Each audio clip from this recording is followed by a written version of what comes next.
Friends, welcome to ದಿವ್ಯ Ravi ರಿಷ್ಕಾ log. ಇವತ್ತು ನಾನು ರವಿನ ಯೂಸ್ ಮಾಡಿಕೊಂಡು ಸ್ವೀಟ್ ಮಾಡಿ ತೋರಿಸ್ತಾ ಇದ್ದೀನಿ. ಇದನ್ನು ನಾವು ವರಮಹಾಲಕ್ಷ್ಮಿ ಪೂಜೆಗೆ ನೈವೇದ್ಯವಾಗಿ ಯೂಸ್ ಮಾಡ್ಬೋದು, ಅಥವಾ ಗಣೇಶ ಚತುರ್ಥಿಗೆ ಯಾವುದೇ ಫೆಸ್ಟಿವಲಿಗೂ ನಾವು ಇದನ್ನು ಯೂಸ್ ಮಾಡ್ಕೋಬೋದು ನೈವೇದ್ಯವಾಗಿ. ಇದು ತುಂಬ ಈಸಿಯಾದ ರೆಸಿಪಿ. ಹಾಗೆಯೇ ತುಂಬ ಇದಕ್ಕೇನು ಅಂಥ ಐಟಮ್ಸ್ ಎಲ್ಲ ಏನು ಬೇಡ, ಮನೆಯಲ್ಲಿ ಆಲ್ರೆಡಿ ಇದೆಲ್ಲ ಇರುತ್ತೆ. ಅದನ್ನು ಯೂಸ್ ಮಾಡಿಕೊಂಡು ನಾವು ನೈವೇದ್ಯವನ್ನು ಮಾಡ್ಕೋಬೋದು. ಇದಕ್ಕೆ ನಾನೀಗ ಏನೇನು ತಗೊಂಡಿದ್ದೇನೆ ಅಂತ ಹೇಳಿದರೆ, 1 ಕಪ್ಪಷ್ಟು ರವೆ, ಮತ್ತು ಅರ್ಧ ಕಪ್ಪಷ್ಟು ಶುಗರು, ಮತ್ತು 1 ಕಪ್ಪಷ್ಟು ಮಿಲ್ಕು, ಗೋಡಂಬಿ, ದ್ರಾಕ್ಷಿ, ತುಪ್ಪ, ಇಷ್ಟೇ ಐಟಮ್ಮು. ಮತ್ತೇನಿಲ್ಲ. ಇದನ್ನೀಗ ಮಾಡೋದು.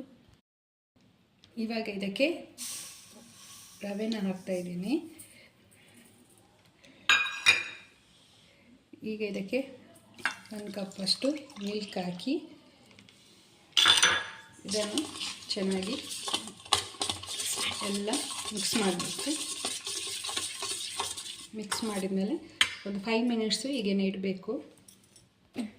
ಗ್ಯಾಸ್ ಮೇಲೆ ಒಂದು ಬಾಣಲೆ ಇಟ್ಟು ಇದಕ್ಕೆ ಸ್ವಲ್ಪ ಗೀನ ಆ್ಯಡ್ ಮಾಡಿಕೊಂಡು ನಾವು ಫಸ್ಟಿಗೆ ಗೋಡಂಬಿನ ಹುರಿಬೇಕು.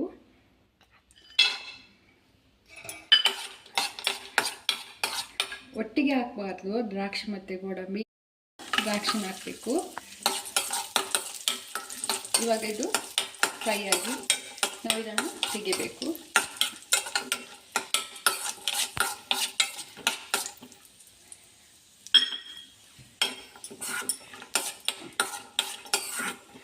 ಇದನ್ನು ತೆಗೆದು ಬೇರೆ ಪಾತ್ರೆಗೆ ಹಾಕ್ತಾ ಇದ್ದೀನಿ.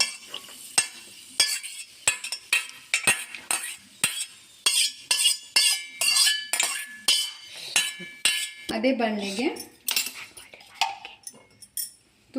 ಬಾಣಲೆಗೆ ತುಪ್ಪನ ಆ್ಯಡ್ ಮಾಡ್ಕೊಳ್ತಾ ಇದ್ದೀನಿ.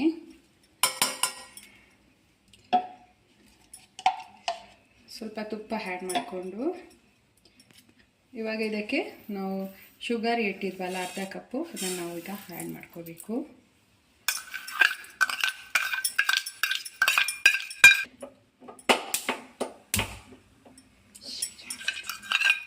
ಇವಾಗ ಗ್ಯಾಸ್ ಹಚ್ಚಬೇಕು.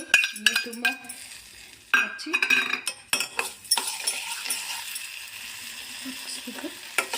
ಇವಾಗ ನಾವು ಇದು ಮೆಲ್ಟ್ ಆಗಬೇಕು. ಶುಗರು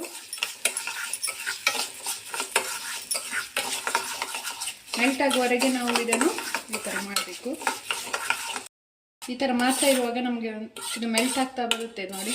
ಇದು ಸ್ವಲ್ಪ ಅರ್ಧ ಕರಗಿದೆ ಶುಗರೆಲ್ಲ, ಇನ್ನೂ ಸ್ವಲ್ಪ ಮೆಲ್ಟ್ ಆಗಬೇಕು. ಇವಾಗ ಇದು ಈ ಥರ ಮೆಲ್ಟ್ ಆಗಿದೆ. ಬ್ಲ್ಯಾಕ್ ಕಲರಿಗೆ ಈ ಥರ ಬರಬೇಕು.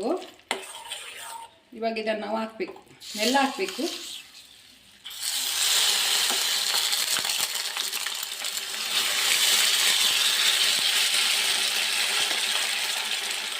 ಇದನ್ನೆಲ್ಲ ನೋಡ್ಕೊಂಡು ಹಾಕಿ.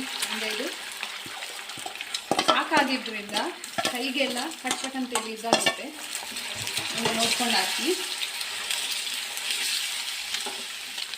ತುಂಬ ಈಸಿ ಇದು ಮೆಥಡ್ ಮಾಡೋಕ್ಕೆ. ಈಗ ಇದಕ್ಕೆ ಸ್ವಲ್ಪ ತುಪ್ಪನ ಆ್ಯಡ್ ಮಾಡ್ಕೋಬೇಕು.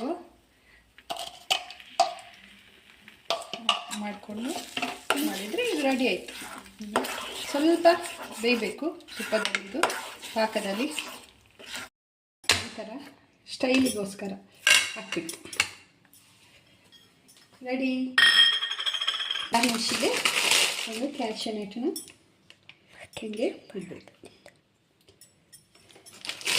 ನಮ್ಮ ರೆಸಿಪಿ ಇಷ್ಟ ಆಗಿದ್ದರೆ ಒಂದು ಲೈಕ್ ಕೊಡಿ, ಸಬ್ಸ್ಕ್ರೈಬ್ ಮಾಡಿ, ಸಪೋರ್ಟ್ ಮಾಡಿ.